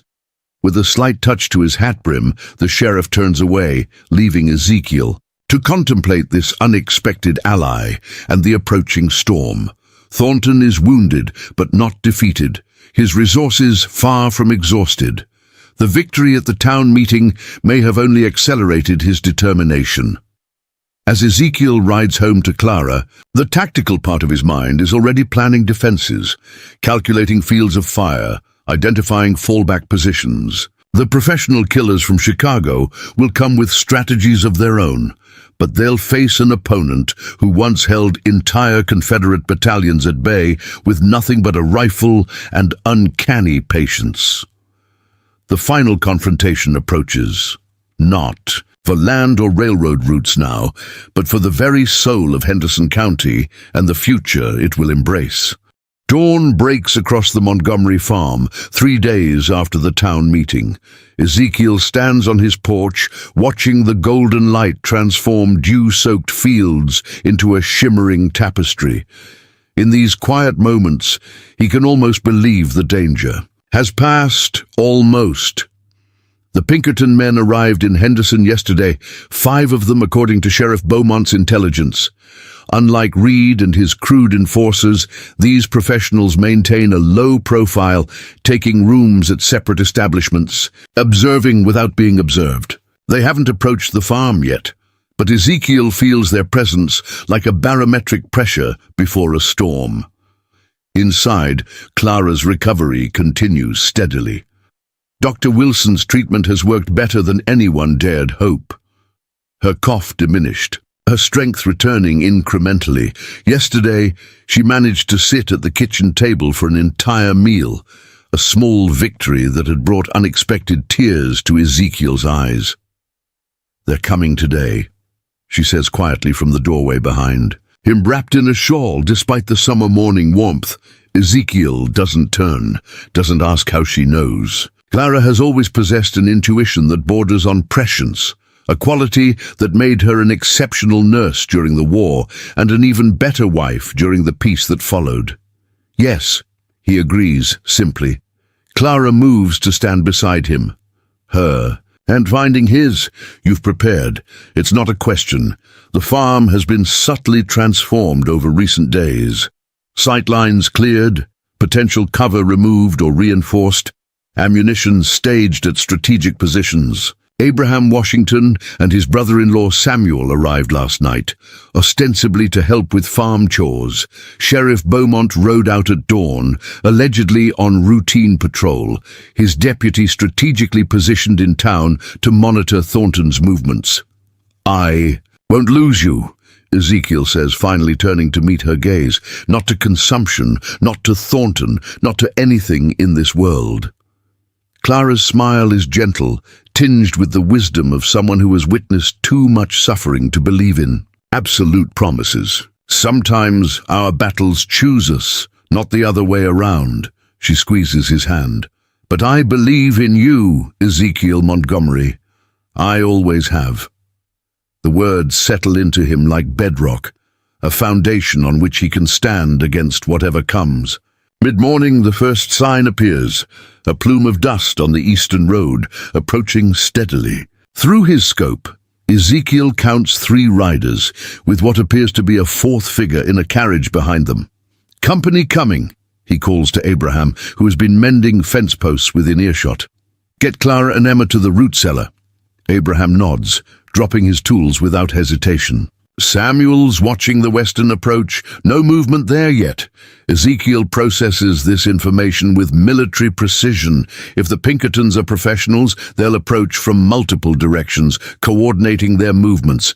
These riders could be the main force or a diversion. Ranger's sudden barking from the north side of the property answers the question. A flanking maneuver precisely as Ezekiel anticipated. He signals to Abraham, who alters course toward the threat while Ezekiel maintains his position, rifle ready but not yet raised. The eastern riders have reached the edge of his property now. Through his scope, Ezekiel confirms what he suspected. Thornton himself sits in the carriage, flanked by 2 Pinkerton agents. The 3rd rider, slightly ahead, is unfamiliar but carries himself with the unmistakable bearing of authority. The commander, then. They halt at the property line, making no immediate move to approach further. A message carried on the morning. Breeze reaches Ezekiel's position. "Remember, no gunplay unless absolutely necessary." This is a legal matter now, so that's their approach. No burning barns or direct threats this time, but the facade of legitimate authority. Interesting. Ezekiel descends from his observation post, moving unhurriedly toward the gate where the newcomers wait. Behind him, he hears Samuel's low whistle, the signal confirming Clara and Emma are secure in the root cellar, its entrance concealed and reinforced. "Mr. Montgomery," Thornton calls as Ezekiel approaches, his voice carrying false conviviality. "I've brought some associates I'd like you to meet." Ezekiel stops at a carefully calculated distance, close enough for conversation, far enough to react if needed. "Seems you're running short on local help, Mr. Thornton. Had to import some." The commander steps forward, a document extended in his gloved hand. "Patrick Callahan, Chief of Security for Westland Railroad. We have a judicial order for immediate survey access to your property, signed by federal judge William Harrison out of Nashville." Ezekiel makes no move to accept the paper. Judge Harmon's authority suddenly insufficient? Judge Harmon has recused himself from matters pertaining to Westland Railroad, Callahan replies smoothly, citing personal connections that might compromise his impartiality. A clever move on Thornton's part, circumventing local resistance by elevating the conflict to federal jurisdiction. Someone less familiar with legal maneuvering might be intimidated, but Ezekiel had anticipated this approach. Interesting timing. Sheriff Beaumont received telegram confirmation just yesterday that all federal matters regarding railroad right-of-ways in Kentucky require notification to state authorities before enforcement. The slight tightening around Callahan's eyes confirms Ezekiel's suspicion. The order is legitimate, but they've attempted to execute it before the required notifications, hoping to catch him unprepared. Additionally, Ezekiel continues calmly, any warrant or order must be properly served by a federal marshal or deputized county official. Are you either of those, Mr. Callahan? The standoff crystallizes in this moment. Thornton's legal trickery, stymied by Ezekiel's unexpected knowledge of procedural requirements. Behind the carriage, the Pinkerton agents shift uncomfortably, their orders suddenly complicated by legal technicalities they weren't prepared to navigate. Thornton's facade of civility finally cracks. This is absurd. The railroad will have this. Land, Montgomery. If not through purchase, then through eminent domain. If not through eminent domain, then through whatever means necessary. There it is, comes Sheriff Beaumont's voice as he emerges from the tree line, rifle held casually but purposefully. The threat I was waiting to hear personally. The tactical balance shifts instantly. What Thornton planned as an overwhelming show of force has become an exposed, vulnerable position. Callahan recognizes the deteriorating situation first. Mr. Thornton, perhaps we should pursue this through the proper channels, as Mr. Montgomery suggests. Thornton's face flushes with rage, but even he understands when a position becomes untenable. This isn't over, Montgomery, he spits as the carriage begins to turn. No, Ezekiel agrees quietly, but it will be soon. As they depart, Sheriff Beaumont sidles closer. They'll be back with proper paperwork within days. I'm counting on it, Ezekiel replies, his eyes still tracking the retreating carriage. But by then, they'll find the situation changed. The telegraph office in Henderson has been unusually busy since Ezekiel's visit the previous evening. Messages dispatched to Louisville, to Washington, D.C., to several prominent newspapers, and to a certain congressman whose family once owned land adjacent to the Montgomerys. Messages containing evidence of Thornton's methods, sworn statements from Reed and his men, documentation of bribes paid, and threats made. The confrontation Thornton seeks will come, but not on ground of his choosing, and not with the outcome he expects. As Ezekiel returns to the house to tell Clara the immediate danger has passed, he feels a strange peace settling over him. The battle lines are drawn now, visible not just to him, but to everyone involved. No more shadows, no more deniability, and in the light of day, even the most feared sharpshooter in Union history knows that sometimes the most lethal weapon isn't a rifle. It's the truth, properly deployed. Up next, you've got two more standout stories right on your screen. If this one hit the mark, you won't want to pass these up. Just click and check them out, and don't forget to subscribe and turn on the notification bell so you don't miss any upload from us.